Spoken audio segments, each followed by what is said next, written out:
Assalamualaikum warahmatullahi wabarakatuh. Perkenalkan, nama saya Putri Wulandari, NIM 059. Saya akan menjelaskan tentang pengertian studi kelayakan penyelenggaraan event. Event biasanya menjadi media komunikasi, di mana hal ini menjadi communication bridge antara sender sampai ke receiver untuk menyampaikan suatu maksud dan tujuan antara suatu organisasi. Event sendiri diadakan karena adanya tujuan interaksi antar manusia sebagai makhluk sosial. Studi kelayakan penyelenggaraan event sendiri yaitu merupakan pertimbangan untuk diselenggarakannya event. Studi ini biasanya berupa analisa terhadap ide-ide yang muncul dan selanjutnya dilakukan penyaringan terhadap jenis-jenis kegiatan yang paling dinyatakan tepat dan ditetapkan sebagai satuan kegiatan yang diselenggarakan.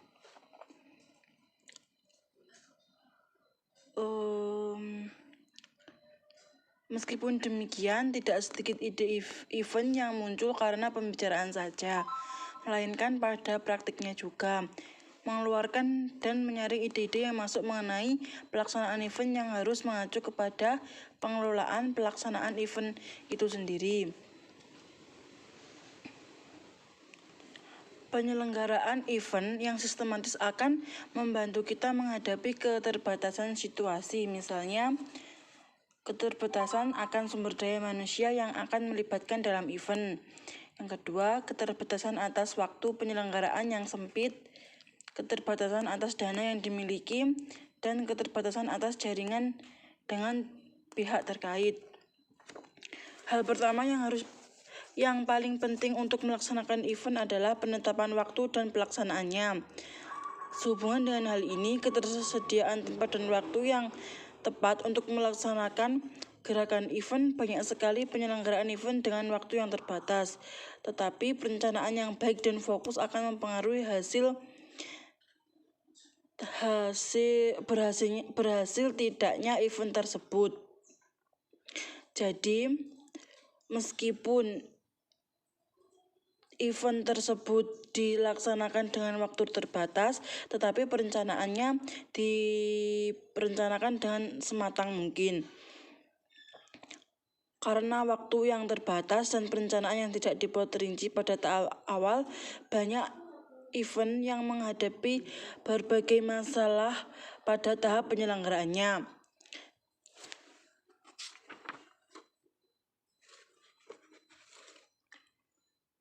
Tidak semua event memerlukan studi kelayakan, misalnya pada personal seperti pesta ulang tahun. Tentunya tidak perlu melakukan analisa terhadap keuangan, pemasaran, dan operasional. Tetapi meskipun tidak memerlukan studi kelayakan, harus perlu dipikirkan apa yang akan menjadi pesta ulang tahun tersebut sukses seperti harapan yang diinginkan pada sebelumnya. Banyak event tidak diselenggarakan dengan proses yang sederhana, terutama untuk event spesial. Misalnya, penyelenggaraan event untuk mencari dana oleh kelompok mahasiswa. Akan banyak jenis kegiatan yang dapat dilakukan untuk mencari dana, harus dipilih event apa yang dapat dilaksanakan dan yang tepat. Sekian penjelasan dari saya. Selanjutnya akan disampaikan oleh teman saya. Assalamualaikum warahmatullahi wabarakatuh. Perkenalkan, nama saya Maya Dwi Febriani, NIM 206190045. Di sini saya akan menjelaskan tentang manfaat studi kelayakan bisnis. Yang pertama yaitu manfaat untuk investor. Investor adalah pemilik modal yang bersedia menanamkan modal pada sebuah bisnis. Jika studi kelayakan bisnis memang layak, terutama dana pendanaan, maka studi kelayakan tersebut akan bisa memberi manfaat untuk pencarian kebutuhan pendanaan dari investor. Yang kedua, manfaat untuk kreditur. Selain investor, pencarian kebutuhan pendanaan sebuah bisnis juga bisa berasal dari kreditur, seperti bank. Studi kelayakan bisnis bisa bermanfaat untuk proses pengadaan dana dari pihak kreditur.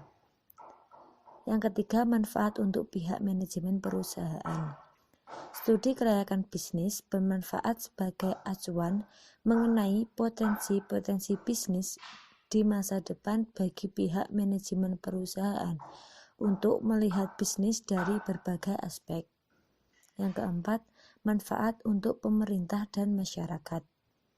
Studi kelayakan bisnis perlu untuk memperhatikan peraturan-peraturan pemerintah dan masyarakat, karena peraturan yang ada secara tidak langsung juga pasti mempengaruhi keputusan-keputusan dalam perusahaan mengenai bisnis. Yang kelima, manfaat tujuan pembangunan ekonomi. Dalam menyusun studi kelayakan ini, perlu juga dianalisis manfaat yang akan didapat dan biaya yang akan timbul oleh proyek terdapat perekonomian nasional. Sekian dari saya. Wassalamualaikum warahmatullahi wabarakatuh. Baik, kita lanjutkan materi selanjutnya, yaitu tentang peran teknologi informasi dalam studi kelayakan event. Pada dasarnya, peranan teknologi informasi bagi setiap event itu bersifat unik dan spesifik. Hal ini disebabkan karena masing-masing event memiliki strategi yang berbeda. Misalnya, dua event berada pada satu ruangan yang sama, namun peranan teknologi informasi pasti berbeda. Teknologi informasi yang dikhususkan untuk pengolahan data akan menjadi informasi yang bermanfaat bagi suatu event. Nah, menurut Jogianto, sistem teknologi informasi akan memberikan 5 peran utama di dalam sebuah organisasi, khususnya dalam sebuah event. Di antaranya yaitu 1. Meningkatkan efisiensi, 2. Meningkatkan efektivitas, 3. Meningkatkan komunikasi, 4. Meningkatkan kolaborasi, dan 5. Meningkatkan kompetitif. Peranan teknologi informasi pada setiap penyelenggaraan event tentunya memiliki tujuan yang berbeda. Kenapa? Karena penerapan teknologi informasi bukan hanya sebagai supporting tool saja, tetapi juga sebagai strategic tool, di mana fungsi dan peranannya lebih komprehensif dan lebih luas terkait pada visi, misi, dan tujuan penyelenggaraan event tersebut. Untuk pemateri selanjutnya akan dilanjutkan oleh teman saya. Di sini saya akan menjelaskan tentang studi kelayakan event. Dalam studi kelayakan event meliputi proses seleksi ide, di mana proses seleksi ide ini sangat penting. Mengapa? Karena tidak hanya bagaimana event itu dapat diselenggarakan, tetapi juga bagaimana menarik penduduk agar event tersebut dapat diselenggarakan dengan sukses. Proses penetapan ide event harus tetap berpedoman pada beberapa hal. Yang pertama, sifat event yang akan diselenggarakan. Yang kedua, tujuan event. Yang ketiga, bagaimana event dapat terselenggara, serta yang keempat, keuntungan apa yang akan didapat oleh pejabat dari terselenggaranya event tersebut. Dalam proses seleksi ide meliputi beberapa proses. Yang pertama, proses saringan 1 atau pemasaran. Dalam proses ini, jumlah ide dan konsep event yang mungkin dapat diselenggarakan bisa diidentifikasi, Harus ada proses di mana dapat memilih konsep atau ide event yang cocok untuk target pasar yang telah ditetapkan. Faktor yang sangat penting dalam proses jaringan pemasaran adalah apakah ide atau konsep tersebut dapat sesuai dengan target pasar, dan perlu dipertimbangkan apakah ide event tersebut berbeda atau sama dengan event sejenis yang menjadi kompetitor event. Misalnya itu seperti dengan melakukan analisis terhadap setiap event yang diselenggarakan di lingkungan sekitar. Yang kedua, proses saringan atau operasional. Untuk mengetahui apakah event layak diselenggarakan, setelah lolos saringan tahap pertama, maka dilakukan saringan tahap kedua, yaitu saringan operasional. Pada saringan operasional ini terdapat beberapa hal yang perlu dipertimbangkan. Yang pertama, semua event yang diselenggarakan membutuhkan sumber daya yang beragam, tergantung pada ide dan tujuan apa yang akan ditampilkan. Yang kedua, sumber daya manusia yang tersedia untuk event bagaimana ketersediaan ahli yang akan menyelenggarakan event, termasuk juga keberadaan staf yang akan membantu penyelenggaraan event. Yang ketiga, bagaimana menemukan lokasi yang diinginkan untuk event, bagaimana tempat penyelenggaraannya, bagaimana tempat tersebut dapat menampung jumlah orang yang diharapkan hadir. Yang keempat, tanggal pelaksanaan event sesuai dengan rencana yang telah ditetapkan. Hal ini berhubungan dengan tanggal event lain yang diselenggarakan. Apakah ada event sejenis, penyelenggaraannya dekat dengan event yang akan dibuat. Yang kelima, berapa lama waktu yang diperlukan untuk persiapan? Apakah waktu tersebut cukup untuk persiapan penyelenggaraan event tersebut? Pada dasarnya, penyelenggaraan operasional event ini terdiri dari dua karakteristik yang berbeda, yaitu penyelenggaraan event oleh profesional atau I.O. dan sukarelawan. Tidak jarang terdapat penyelenggara event merupakan gabungan antara profesional dan sukarelawan. Bagi penyelenggara event yang bukan profesional dan terbatasnya sumber daya yang dimiliki, harus dapat memahami beberapa hal sebagai berikut. Yang pertama, apakah anggota tim yang tersedia akan mampu menyelenggarakan event atau tidak. Yang kedua, begitu juga dengan operasional event, apakah event dapat sukses hanya dengan dukungan dari orang-orang yang ada saja. Dan yang ketiga, sebaliknya, benarkah dengan tersedianya tim yang kuat, event dapat dengan mudah terselenggarakan. Di sini saya, Putri Nur Alvina, akan menjelaskan materi berikutnya, yaitu proses saringan yang ketiga mengenai keuangan. Setiap event yang diselenggarakan tergantung oleh biaya yang dimiliki, baik event yang dibiayai oleh event organizer atau didanai oleh perusahaan dalam bentuk sponsor. Ada juga event yang memiliki dana terbatas dan tidak berorientasi menghasilkan uang, misalnya event personal seperti pesta pernikahan. Jenis event lainnya adalah event yang harus menghasilkan uang. Tujuan event jenis ini adalah mencari keuntungan atau menggalang dana. Tujuan lainnya bisa berupa menutup semua biaya yang dibutuhkan, harus mencapai titik impas atau mencapai keuntungan. Maka dari itu, proses saringan keuangan harus bisa mengidentifikasi faktor yang bisa menentukan apa saja yang harus dilakukan untuk mencapai tujuan. Biasanya dilakukan dengan membandingkan antara 2 atau 3 jenis event yang akan diselenggarakan dengan rencana anggaran.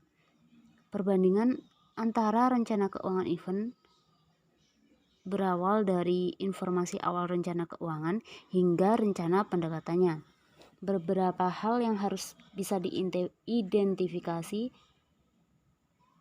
dan menjadi pertimbangan pada proses penyaringan keuangan, yaitu pada sisi pendapatan dan sisi biaya. Pada sisi pendapatan,